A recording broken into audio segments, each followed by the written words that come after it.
Uniclac.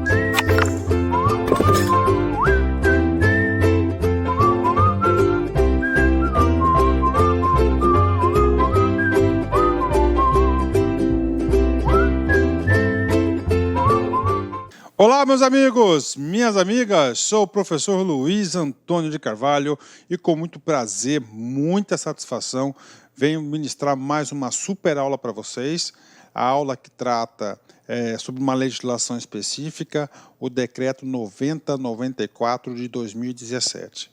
Meus amigos e minhas amigas, antes da gente entrar nos artigos do decreto, nas especificidades desse decreto, quero aqui manifestar uma opinião pessoal minha, do professor Luiz Antônio. Gente, é com muito prazer que eu digo para vocês que eu gravo essa videoaula, ministro essa videoaula muito feliz, muito contente mesmo com esse conteúdo do Decreto 9094. Tá de parabéns a edição desse decreto. Esse decreto é muito importante. Independentemente do concurso que você vai fazer, você tem obrigação, isso aqui é um dever, cara, de você assistir essa aula até o final. Por quê? Porque vai impactar positivamente nas nossas vidas. Professor, do que trata esse decreto? Qual que é o objetivo desse decreto? É muito simples, gente. É o quê? É simplificar a nossa vida perante os órgãos públicos federais. Então, é a simplificação. Ah, professor, mas como assim? Gente, olha, papo reto. Eu digo para vocês porque eu preciso muito dos órgãos públicos. Então, o professor tem que ir num órgão, tem que ir no outro, aí você não tem certidão aqui, aí você não tem tal coisa, você tem que voltar, tem que reconhecer firma, tem que ter cópia autenticada disso, cópia autenticada daquilo. O que acontece? Com a edição desse decreto, essas regras elas foram alteradas. E, graças a Deus, elas foram alteradas positivamente. Então, está de parabéns a edição desse decreto. Eu não estou aqui defendendo o governo A, governo B, governo C, nada disso. Eu só estou dizendo o seguinte, que a efetividade dessas ações são muito importantes. Papo sério, papo sério. Inclusive, vou contar para vocês o que aconteceu comigo recentemente, já aplicando essa lei. Um caso real aplicando a lei. Então, vamos lá. Decreto 9094 de 2017. Muito importante isso. Eu não canso de falar. Já falei, mas vou repetir para vocês. Esta aula eu gravo com uma enorme satisfação. Esse conteúdo, graças a Deus, é um conteúdo muito gostoso, é um conteúdo importante para a nossa sociedade. É um conteúdo que vai enquadrar o poder público como realmente prestador de excelência de serviços públicos para a sociedade. Tá? Porque hoje em dia é diferente, cara. Você vai no órgão público, parece que você está lá fazendo um favor. O cara está trabalhando, está te atendendo como uma expectativa de favor. Não, não é assim, cara.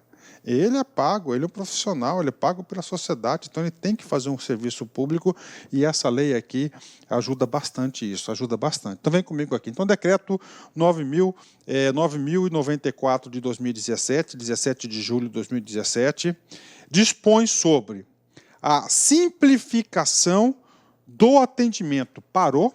Então, pensou no decreto, caiu na sua prova, no comando da questão, ou qualquer uma das alternativas, o decreto 9094, você vai ter que colocar na sua cabeça que esse decreto, esse abençoado decreto, trata do quê? Da simplificação do atendimento. Prestado aos usuários dos serviços públicos, ratifica a dispensa de reconhecimento de firma, olha só, ratifica, né? Confirma o que? Dispensa do reconhecimento de firma. Parou, professor. Como assim? Porque em alguns órgãos públicos, eu não posso precisar quais todos eles, para você protocolar aqui, você tem que ir lá no cartório reconhecer firma que foi você mesmo, que é você mesmo que está pedindo esse serviço. E da autenticação, olha aí, da autenticação de documentos produzidos no país e institui a carta de serviços ao usuário. Então, a gente vai tratar de todos esses assuntos aqui, né? Então, resumindo, primeiro, nós vamos tratar o quê? Da simplificação, ok? Simplificação do 2, a gente vai falar um pouquinho sobre o cartório, né? E o cartório ele dispensa duas coisas, reconhecimento de firma e cópias autenticadas, né? Cópias autenticadas. Terceiro, ele vai trazer a carta de serviços ao cidadão, ao usuário, ao usuário. Então, nós temos 3 assuntos importantes que nós vamos trabalhar aqui, né?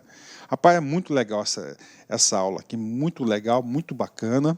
Então, já só pela ementa, já deu para motivar vocês, eu tenho certeza. Então, a gente não vai precisar mais, você vai protocolar, você vai solicitar qualquer serviço do Estado, você mesmo está indo lá requerer esse serviço, você, com seu CPF, com seu RG, está lá. Opa, você tem que reconhecer firma. Você leva seu RG, seu CPF original, com uma cópia para protocolar, e você tem que ser cópia autenticada. O que é isso, cara? Isso aí sempre deixa confiança essencial nas pessoas, não tem boa fé. Então vamos embora. Decreto, primeiro. Os órgãos e entidades do Poder Executivo Federal observarão as seguintes diretrizes nas relações entre si e com os usuários dos serviços públicos. Vamos lá, com calma.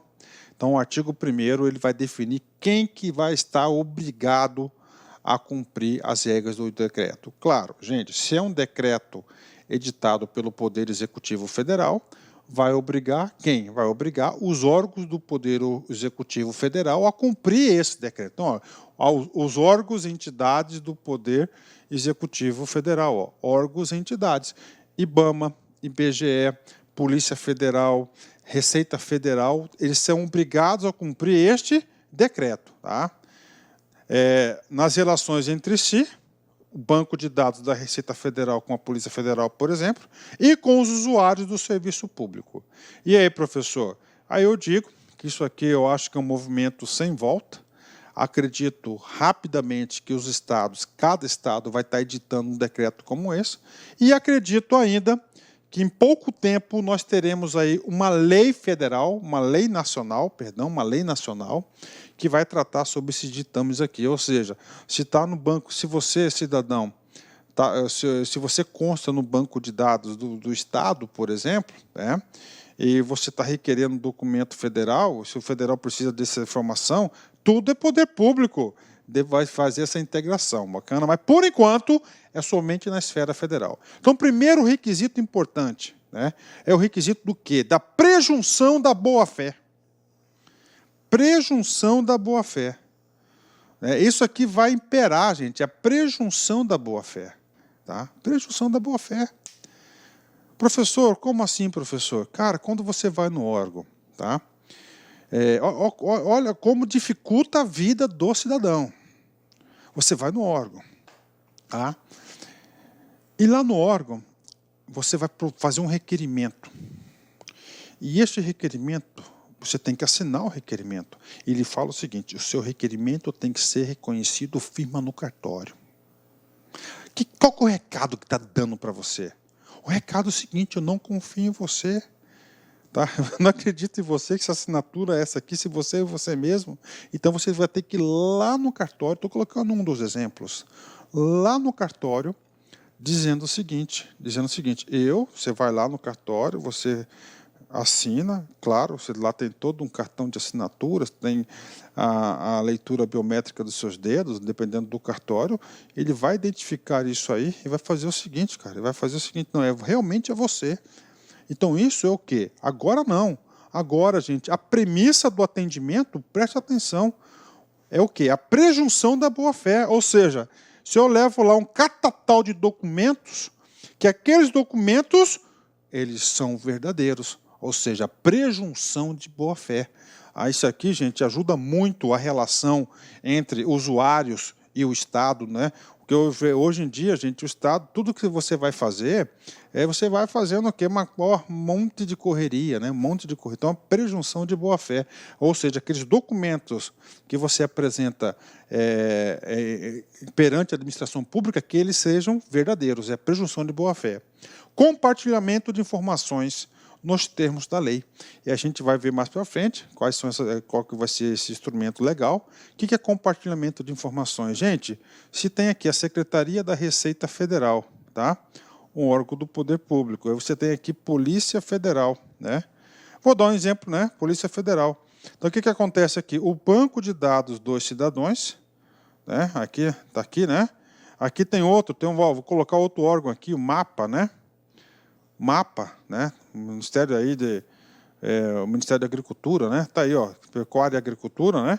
O que acontece, gente? Ó, compartilhamento, né? Está aqui. O cara chegou lá, tem que receber um pagamento no MAPA. Só que ele tem que apresentar lá certidão do FGTS, do INSS, né? Um monte de coisa aqui.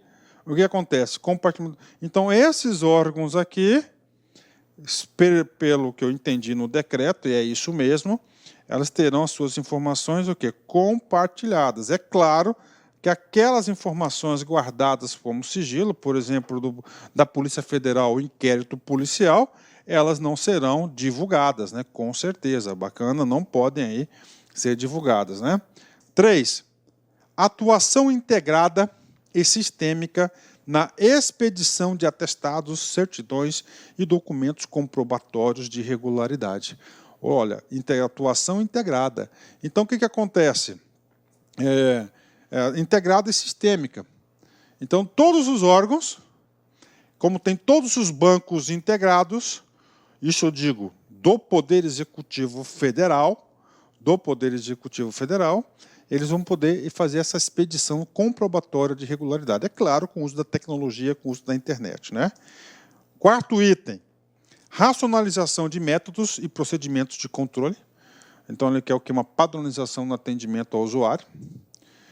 Eliminação de formalidades e exigências cujo custo econômico e social seja superior ao risco envolvido, né? Olha que coisa interessante, né? Eliminação de formalidades, né? E exigências cujo custo econômico ou social seja superior ao risco envolvido, né? O que acontece? Mania de controle, cara. Mania de controle. Então, tudo você vai tendo formal. Quando existe um risco, né? O que você faz? Você aumenta o controle. Mas, o que acontece no Brasil? Você aumentou o controle em tudo. Então, o que acontece? O aumento desse controle, você afasta as pessoas do serviço. Né? Afasta as pessoas do serviço. Né? Afasta, cara. Afasta. Tá? Afasta. Você vai lá, você quer financiar uma casa no banco público. Cara, o banco público vai pedir tanto documento de você que você vai se afastar daqueles prestação de serviço. E tem outros exemplos. Então, o excesso de burocracia, excesso de documentos afasta a execução, a prestação do serviço público para o usuário. Aplicação de soluções tecnológicas que visem a simplificar processos e procedimentos de atendimento aos usuários dos serviços públicos e a propiciar melhores condições para compartilhamento das informações. Ou seja, tudo isso aqui somente é possível devido ao que as soluções tecnológicas aí, e graças a Deus os órgãos estão se modernizando cada vez mais.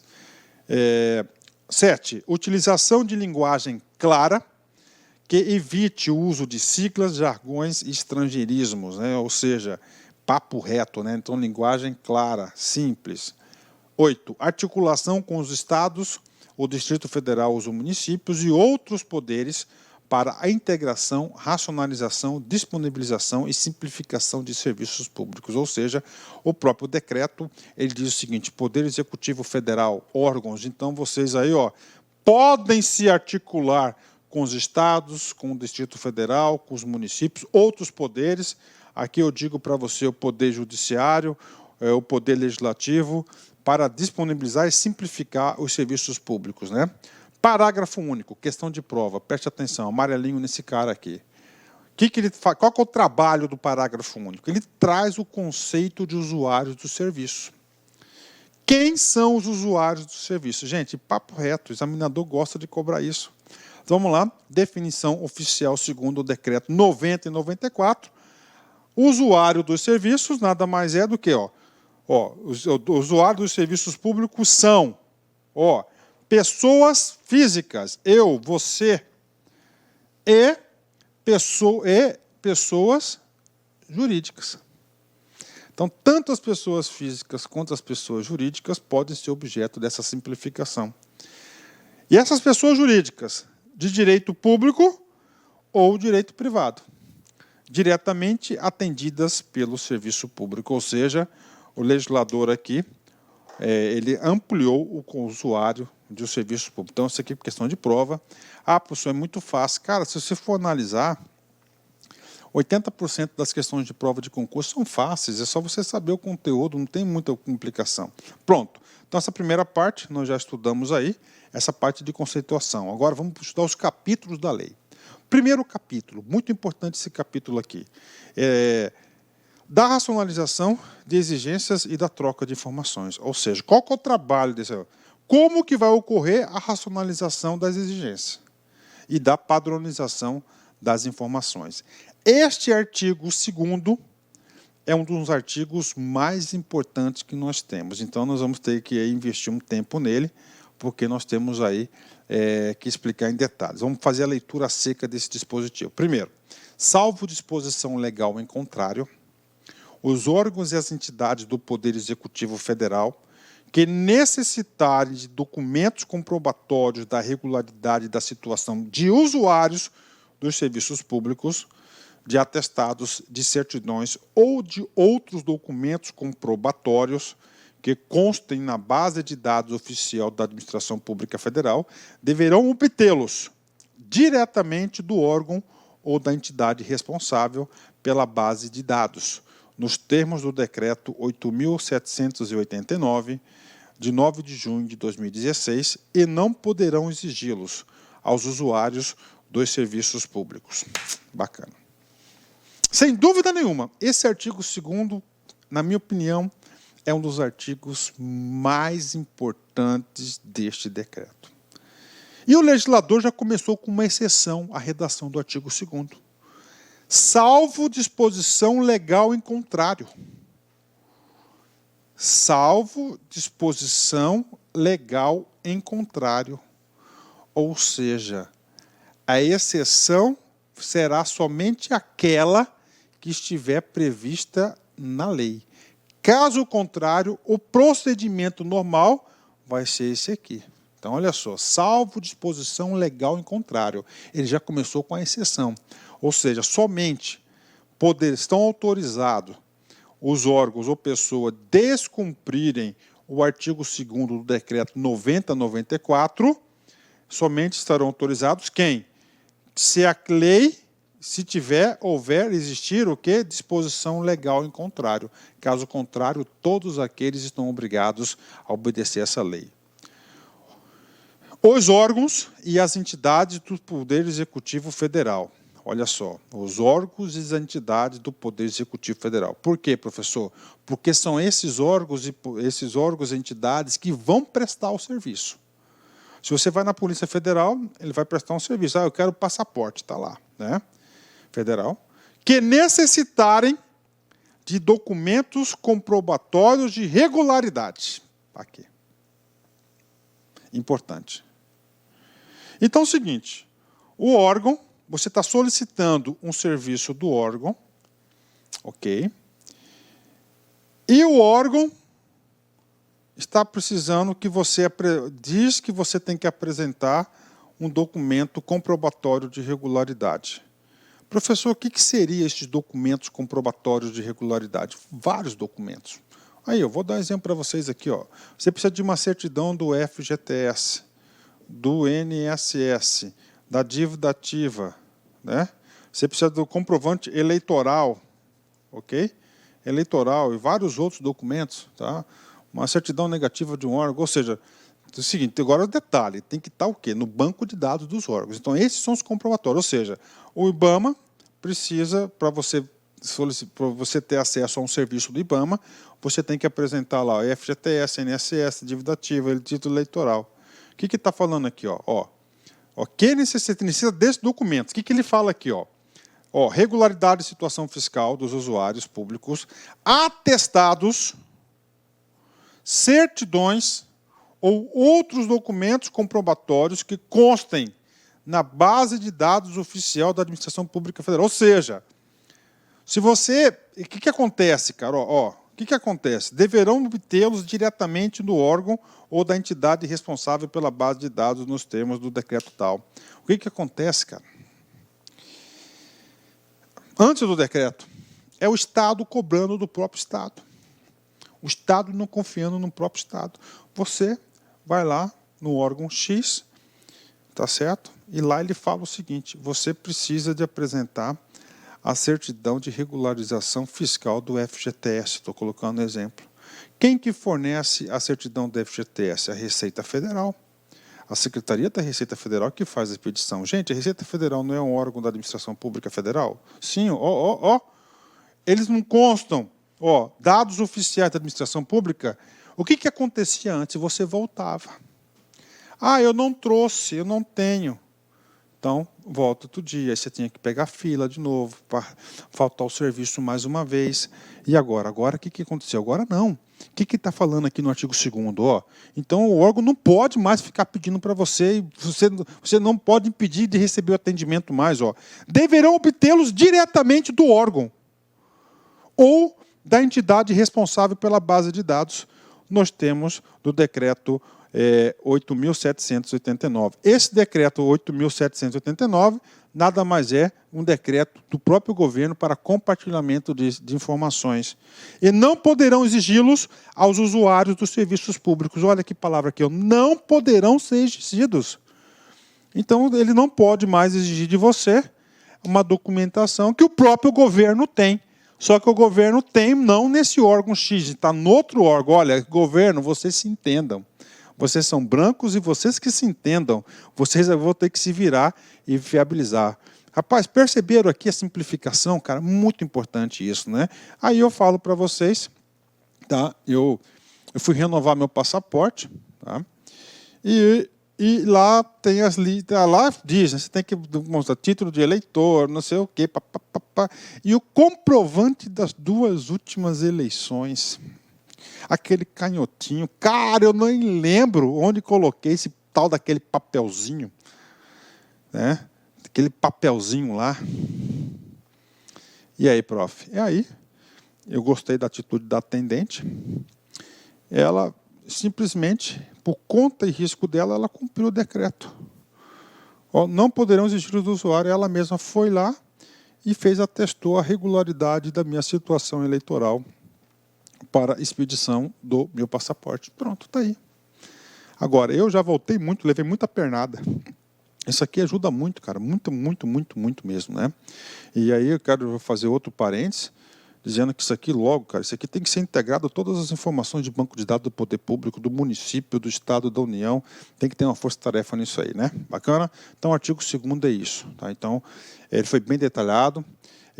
Existe exceção, claro que existe exceção, está bem aqui, somente se tiver lei em contrário para você apresentar a documentação, caso contrário, o próprio órgão, se está pedindo informações que o próprio Administração Pública Federal tenha, eles que irão providenciar. O decreto aqui da compartilhamento, né? Vamos continuar aqui, vamos lá.